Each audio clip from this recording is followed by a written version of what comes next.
Hello to everyone, especially to the students who enrolled in College of Engineering, BS Maths, BS Physics, BS Chemistry, BS Stat, and BS Education Major Maths. And to those students that your courses were not mentioned in my vlog, as long as you enroll this subject, which is Integral Calculus for this semester, I would like you to invite to study with me today. My topic is all about definite integral. This is involving definite integral involving trigonometric function. Okay, so when we say trigonometric function, we'll just review our trigonometry during our high school days, and we will pattern, or we will just take the formula from indefinite integral for the trigonometric functions, and then apply f of b minus f of a, which is the main topic for definite integral, because upper limit minus lower limit. So that's why we have f of b minus f of a. Okay, so more explanation about this definite integral I have on the board. Integral from pi over 6 to pi over 3. So this is lower limit, then upper limit. So we can take f of b minus f of a. So we just plug in after we integrate. Okay, so assume that u will be secant x minus 1. Okay, differentiating both sides, derivative of u, that will be du. Derivative of secant x, that will be circle brackets secant x times tangent x, then minus derivative of 1, that will be 0, then this will be dx. Okay, so this will be du is equals to secant x times tangent x dx. Okay, so we'll plug in. So this will be integral from pi over 6, then pi over 3. What is secant x tangent x dx? So that will be du. Okay, that will be du. Secant x times tangent x dx, this will be du. Then how about secant x minus 1? That is u. Okay, from our indefinite integral formula, that's why we have to pattern our formula in indefinite integral. So we have to depend on the indefinite integral formula. So this will be du over u is equals to ln absolute u plus c. So I wrote plus c because this is indefinite. But in this topic, which is definite, we don't need this plus c, but we have to plug in the upper limit minus lower limit. Okay, so this will be ln absolute u, then limits from pi over 6 to pi over 3. Okay, so plug in the value of u. Ln u is secant x minus 1, then limits from pi over 6 to pi over 3. Okay, so I will simplify what is secant. So ln secant is 1 over cosine x, then this will be minus 1. So limits from pi over 6 to pi over 3.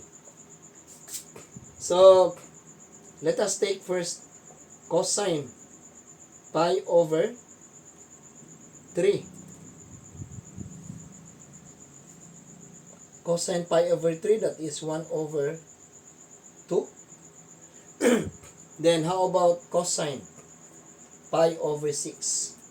So this will be equal to square root of 3 over 2.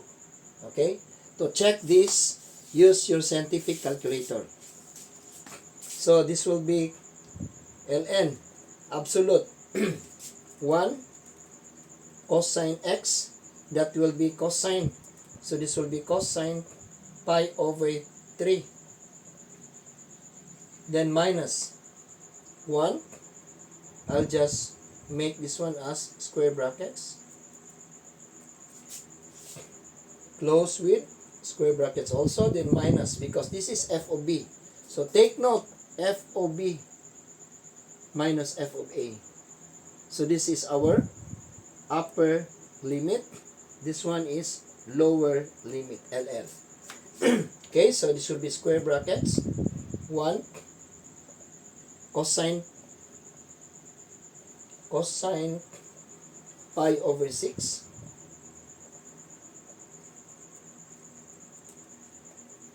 then minus 1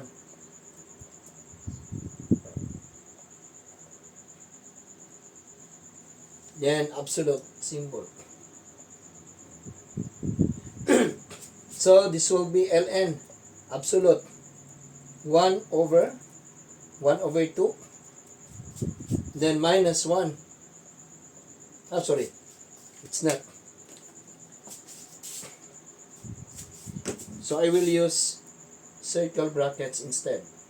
Then minus 1 over square root of 3 over 2.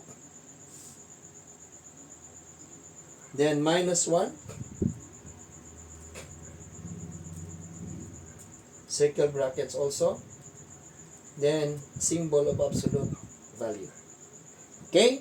Since I don't have space anymore, allow me to erase at the top.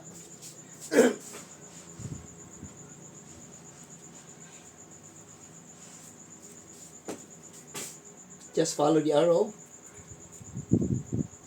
So this will be ln absolute 1 then times upside down of 1 over 2, that will be 2 over 1.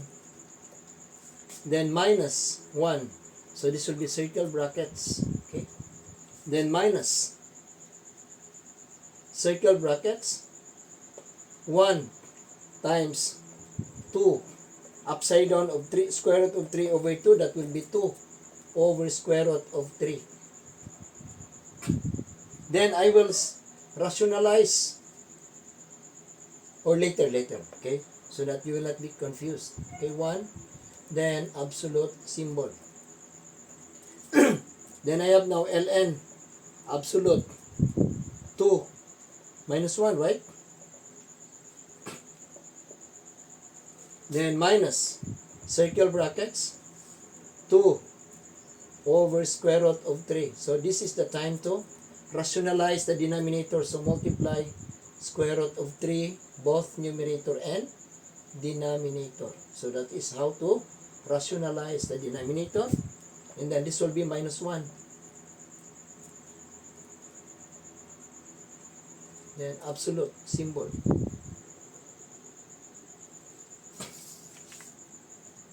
So I will erase. So this will be ln 1, right? Then this will be minus circle brackets. This will be 2 square root of 3 over 3. Okay? Because square root of 3 times square root of 3 is equals to square root of 9. And then square root of 9 is 3. So that's why I have 2 square root of 3 over 3, then minus 1. Then absolute symbol. So I have now ln 1. So ln 1 minus, this will be circle brackets, LCD will be 3. Then this will be 2 square root of 3. Then minus 3. Then absolute symbol.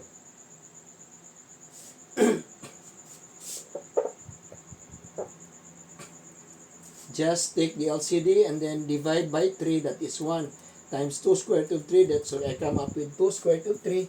Then 3 divided by 1, that is 3 times 1 is 3. So I have 2 square root of 3 minus 3 all over by 3. Okay? So what's the next? So I'll just write this one in the simplest way. So I have now ln absolute 1.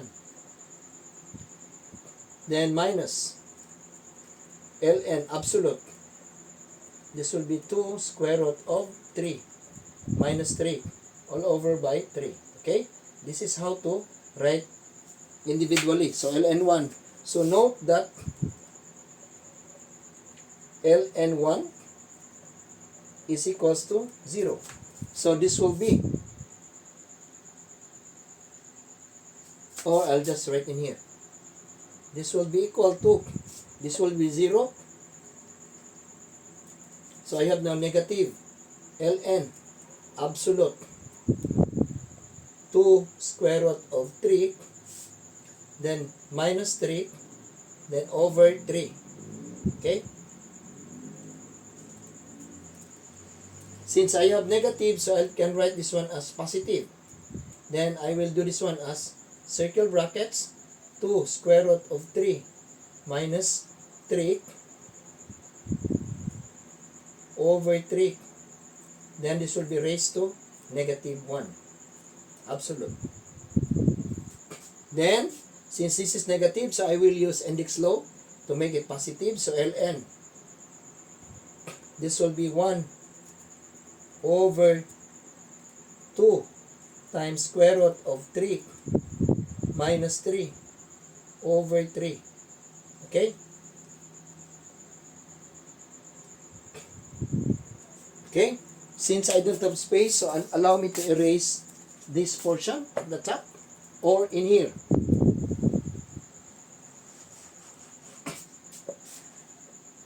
So, I'll just rewrite. This will be ln. I have now 1 over 2 square root of 3 minus 3. Then this will be over 3. Okay? Since this is complex, so I need to simplify. This will be 1 times upside down. So this will be 3 over 2 square root of 3 minus 3. Then I need to multiply the conjugate of the denominator. So this will be ln absolute. 1 times 3 is 3. Then this will be over 2 times square root of 3 minus 3. Absolute. If you still remember our algebra during high school, so we need to find the conjugate. Conjugate means the opposite operation. Okay? Allow me to erase this portion. Oh, this will be, conjugate will be ln absolute 3 over 2 square root of 3 minus 3. Conjugate will be the opposite of this operation. So just multiply by 2 square root of 3 minus 3. Then this will be over. Then I have, this will be plus, 2 times square root of 3 plus 3. Then absolute. Okay? So this will be equal to ln absolute 3. Then I have now circle brackets 2 square root of 3, then plus 3.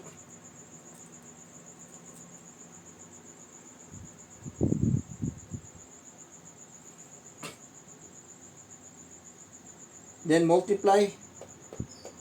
So 2 square root of 3 minus 3. Then 2 times square root of 3 plus 3. So this will be 4 square root of 3 times square root of 3, that will be 3. Okay? Because square root of 3 times square root of 3, that is square root of 9. And we know that square root of 9, that is 3. So that's why I have 4 times 3. Then next will be minus 2 times 3, that will be 6, including the square root of 3. This one also 6 positive, because 3 times 2, 6 times square root of 3. Then positive, negative, that will be negative. 3 times 3, that will be 9. So opposite but the same, 6 and square root of 3, this will be crossed out, that will be 0. So 4 times 3, that is 12, minus 9. So this will be equal to 3. So, I have now 3. This one will be 3.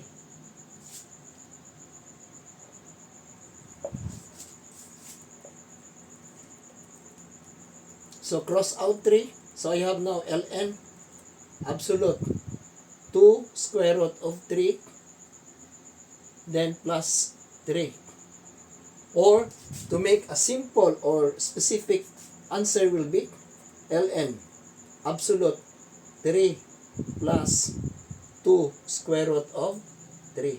So, this is now my final answer of integral from pi over 6 to pi over 3. My integrand is secant x times tangent x over secant x minus 1 dx is equals to ln absolute 3 plus 2 square root of 3. I think that's all. A friendly reminder, if you have questions regarding this matter, just leave your comment or comments in the comment section. Then, if you agree with me, please like and share, and do not forget to subscribe to my YouTube channel, Franz Maths TV. Thanks for watching.